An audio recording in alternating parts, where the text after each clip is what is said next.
Hello दोस्तों, आप सभी का फिर से स्वागत है हमारे यूट्यूब प्लेटफॉर्म के ऊपर।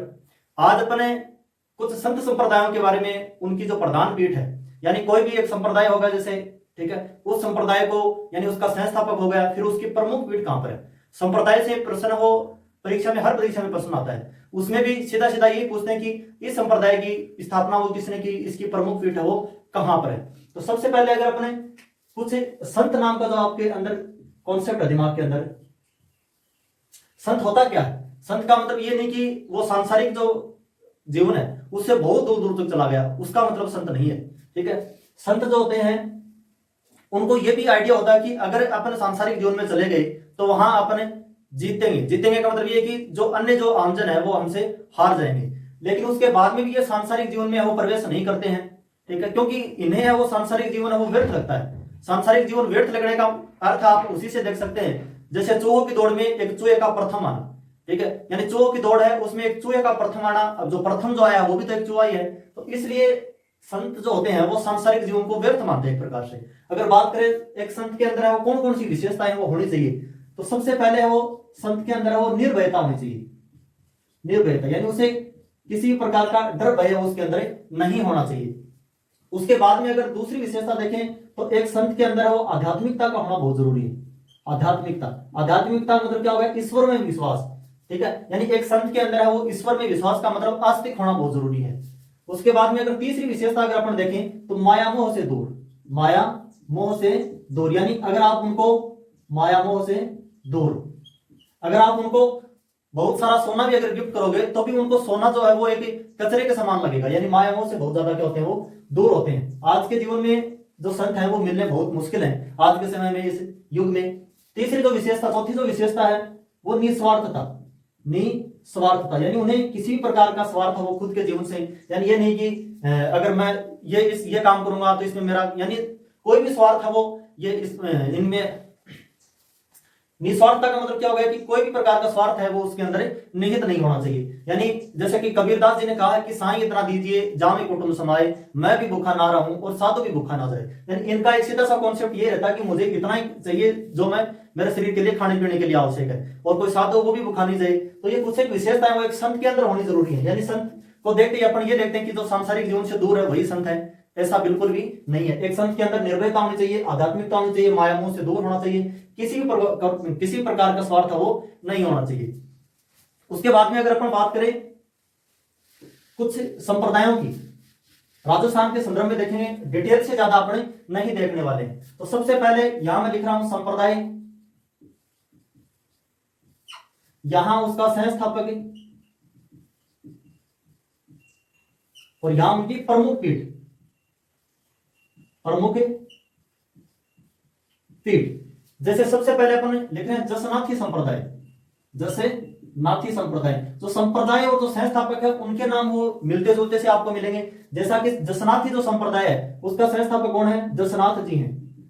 जसनाथ जी हैं। लेकिन परीक्षा में प्रश्न ये नहीं आएगा कि जसनाथी संप्रदाय के जो संस्थापक है वो कौन है। इनकी क्या, जैसे अगर नाम एक जैसे से है तो आपको परीक्षा में पूछ लेंगे उसकी प्रमुख पीठ कहां पर है। इनकी अगर प्रमुख पीठ देखें तो वो है कतरियासर में, और कतरियासर कहां है, कतरियासर बीकानेर में। ठीक है, तो सबसे पहले कौन सा हो गया, जसनाथ जी संप्रदाय हो गया, नहीं जसनाथ संप्रदाय होगा, उसका संस्थापक कौन होगा, जसनाथ जी हो गए। कहां पर इनकी प्रमुख पीठ है वो है कतरियासर में। इसी प्रकार अगला संप्रदाय वो है विश्नोई संप्रदाय।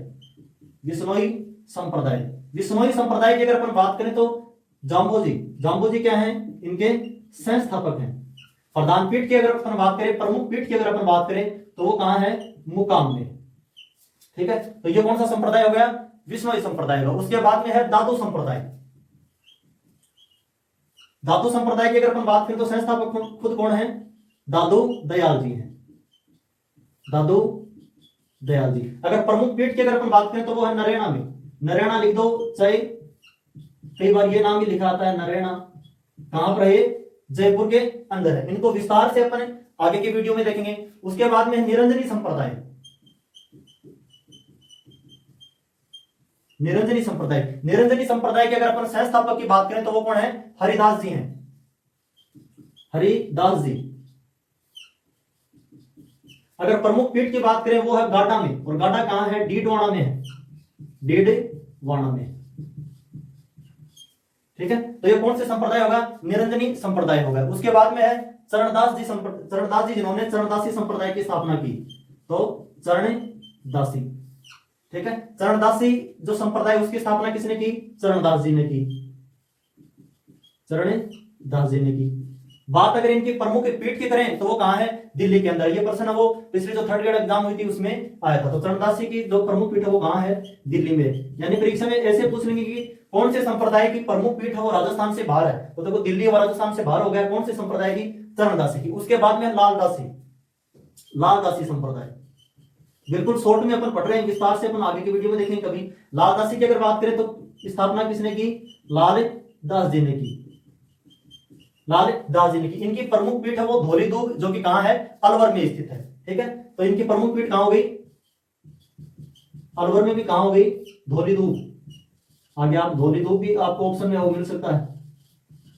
उसके बाद में है अलख्या संप्रदाय, अलख्या संप्रदाय। अलख्या संप्रदाय है, उसके जो संस्थापक वो कौन है? लालगिरी, लालगिरी। देखो लालदासी, लालदासी हो गया, और इसकी स्थापना किसने की? प्रमुख पीठ वो कहां? धौलीदूब में। देखो लाल और धौली, धौली अपने राजस्थान में धौला वो किसको बोलते हैं? सफेद को बोलते हैं। तो देखो ये भी कलर लाल और ये भी क्या है? दोनों कलर है। इस हिसाब से आप ट्रिक भी अपने अंदर वो बना सकते हैं, किसी भी, चाहे वो प्रमुख पीठ को लेकर हो, चाहे संप्रदाय को लेकर हो, चाहे संस्थापक को लेकर हो। तो ये लालगिरी होगा। लालगिरी इसकी प्रमुख पीठ की बात कर दी, कहां है? बीकानेर में। बीकानेर हो क्या होगी? इनकी प्रमुख पीठ होगी। उसके बाद में इंपॉर्टेंट है रामसनेही संप्रदाय, रामसनेही संप्रदाय। रामसनेही संप्रदाय के जो संस्थापक है वो कौन है? भगवान रामदास जी, रामचरण जी, रामचरण जी। बात अगर इनकी प्रमुख पीठ की करें तो वो कहां है? भीलवाड़ा में, शाहपुरा। फिलहाल शाहपुरा वो क्या बन चुका है? अलग से नया जिला बन चुका है। ठीक है, तो रामसनेही संप्रदाय के संस्थापक कौन है? रामचरण जी हैं। गुर्जर संप्रदाय। ठीक है, गुर्जर संप्रदाय बहुत ज्यादा इनके बारे में विस्तार से नहीं पूछेंगे, विस्तार से जैसे रामसनेही संप्रदाय हो गया, दादू संप्रदाय हो गया, जसनाथी हो गया, ठीक है, विष्णु हो गया, विस्तार से प्रश्न वो यहां से आएंगे। लेकिन इनकी प्रमुख पीठ और संस्थापक वो परीक्षा में आ जाते हैं। तो गुर्जर संप्रदाय की बात करें तो वो संस्थापक कौन है? संत दास जी, संत दास जी। ठीक है, और कहां है इनकी प्रमुख पीठ? दांतड़ा में। वो दांतड़ा कहां है? भीलवाड़ा में, भीलवाड़ा में। ठीक है, उसके बाद में जैसे और आगे के अपन संप्रदाय और प्रमुख पीठ की बात करेंगे। जैसे प्रणामी संप्रदाय हो गया, प्रणामी संप्रदाय, इसके संस्थापक कौन है? प्राणनाथ जी हैं। और इनकी प्रमुख पीठ है वो भी कहां है? राजस्थान से बाहर है। कौन सी जगह है? पन्ना। और पन्ना कहां है? एमपी में। पन्ना जो जगह है वो कहां है? एमपी में। तो ये कौन से हो गए? प्रणामी संप्रदाय होगी। उसके बाद में है राजाराम, राजाराम संप्रदाय, राजाराम संप्रदाय। इनके संस्थापक कौन है? राजाराम जी हैं खुद, राजाराम जी। इनकी जो प्रमुख पीठ है वो कहां है? शिकारपुरा में। और शिकारपुरा कहां है? जोधपुर में। शिकारपुरा कहां हो गया?